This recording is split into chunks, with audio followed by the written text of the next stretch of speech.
Notre interlocuteur nous attend dans un endroit totalement désert. Nous le surnommerons Tony. Il a mené plusieurs actions et pour la première fois, cet activiste militant accepte de parler. Nos actions ne sont pas complètement absurdes, on sait très bien où on veut en venir. Et où voulez-vous en venir ? L'abolition de l'exploitation animale, tout simplement. On se bat pour la défense de tous les animaux, donc on ne va pas se mettre, nous, à mettre en danger des êtres humains, par exemple. C'est juste quelque chose qui n'a pas de sens.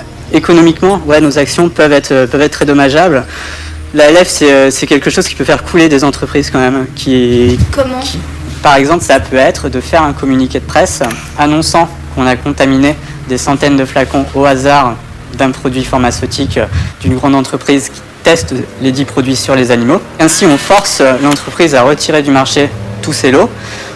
On crée une certaine peur, une certaine psychose, entre beaucoup de guillemets, chez les clients qui réfléchiront à 2 fois avant d'acheter ça, tout en sachant qu'évidemment, cette chose-là, on ne l'a pas faite. Et pourtant, tout le monde y a cru. Souvenez-vous, nous sommes en août 2007, dans un communiqué anonyme diffusé sur Internet.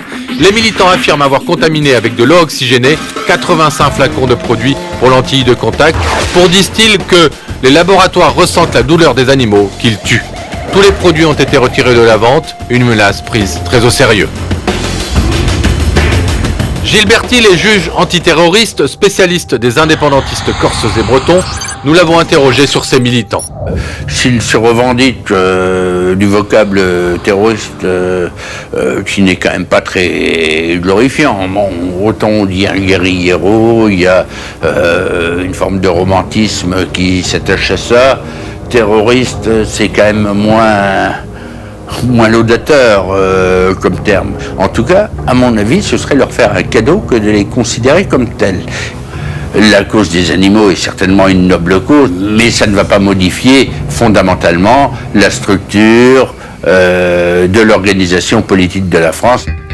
Les activistes pensent peut-être différemment. À Bordeaux, ils ont choisi pour cible un fourreur. Michel Grama, harcelé depuis plusieurs mois, s'est fait à 2 reprises détruire sa voiture, a essuyé des injures taguées sur les murs de sa maison.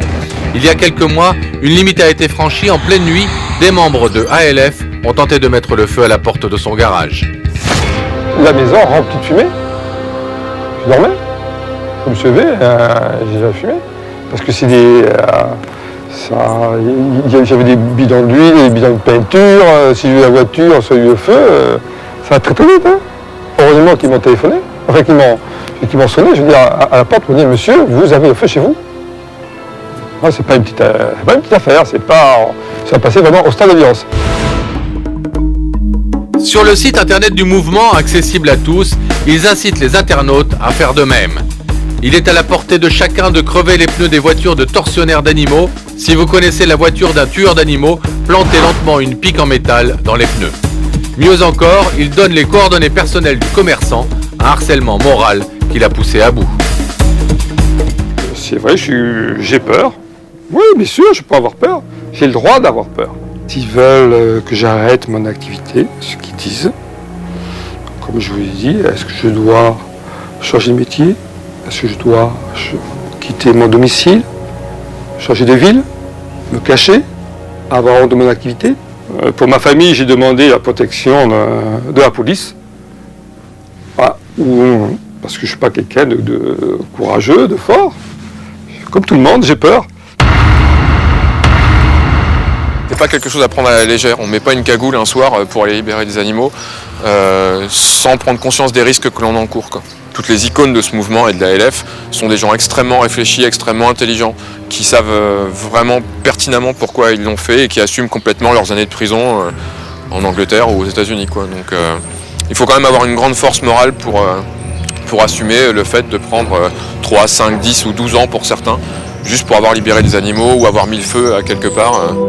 En France, la multiplication des opérations menées par ces activistes commence à inquiéter. Cette ténébreuse armée semble très déterminée à se battre jusqu'au bout pour défendre les animaux et éliminer vivisection, abattoirs, chasse et fourrure. Se battre jusqu'au bout, mais jusqu'où ?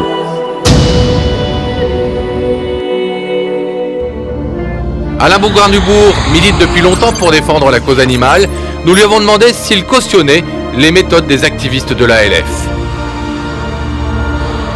Alain, vous avez longtemps été en France l'une des incarnations les plus présentes, les plus véhémentes de la défense de la cause animale. Jusqu'où faut-il aller ? Écoutez, je pense que ces gens-là sont capables d'aller jusqu'à ce qu'on prenne enfin des mesures pour que les choses changent. Mais tant qu'on n'avancera pas, il y aura une radicalisation qui va s'engager. Et après, il y a des gens... Est-ce qu'à l'inverse, on peut faire changer les mentalités sans cette radicalisation ? Écoutez, très honnêtement, malheureusement, j'ai peur qu'elle soit nécessaire, que ce soit un mal nécessaire. Quand le droit sera respecté et il est bafoué en termes d'environnement et de protection animale à bien des égards, peut-être qu'on n'en arrivera pas à ce genre de choses.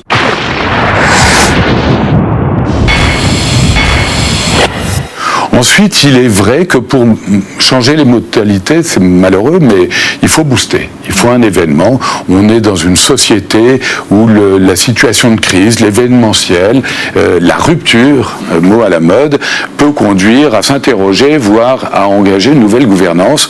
Eh bien, ces gens-là participent de cette démarche. Quand vous voyez cette image du journaliste marqué au fer rouge, par exemple, ça vous fait réagir de quelle façon ? Je trouve ça inacceptable, je trouve ça regrettable et j'ose espérer qu'on ne connaîtra pas ça en France. Ce qu'il y a de dangereux, on voit bien, je connais bien ces mouvements, c'est qu'il y a un tel engagement du cœur. Ces gens sont sincères et ils sont habités par ailleurs et simultanément d'une grande révolte. Ils se sentent seuls au monde, incompris, non écoutés, qu'ils en viennent à l'extrême. Alors, personne ne conteste, je pense, la légitimité, effectivement, d'une partie de ces actions. Mais quand on voit l'exemple américain, par exemple, où le FBI classe très clairement les gens de la LF comme des terroristes, est-ce que vous ne craignez pas quand même qu'on en arrive en France aussi à une situation de plus en plus tendue, de plus en plus, où l'incompréhension se creuse? Oui, moi je crois qu'il y a des risques de dérive parce qu'il y a des gens qui vont s'épanouir, qui vont en faire à tort ou à raison le combat de leur vie et à partir de là, il y a un risque qui à mon avis n'est pas comparable à celui qu'on connaît en Angleterre ou aux États-Unis. En plus, je pense que la police peut infiltrer assez facilement en France dès lors que ça va démarrer. Écoutez cette phrase. Seule la mort pourrait me faire arrêter. Seule la mort. Il dit seule la mort pourrait m'arrêter. Oui, ça vous fait peur ou vous trouvez ça héroïque, vous trouvez ça beau? Non, je trouve pas ça. Je vais être franc avec vous. Je trouve ça à la fois naïf et je conserve un grand respect pour les gens qui aiment les animaux. Pour moi, les animaux, c'est la vie. Mais je pense que on n'a pas un cœur pour les animaux, un cœur pour les hommes, comme disait Lamartine. On a un cœur ou on n'en a pas. Et j'espère que dans les propos qui viennent d'être tenus, c'est dans cet esprit-là qu'il est prêt à mourir. C'est ce qu'on espère aussi. Merci Alain. Merci.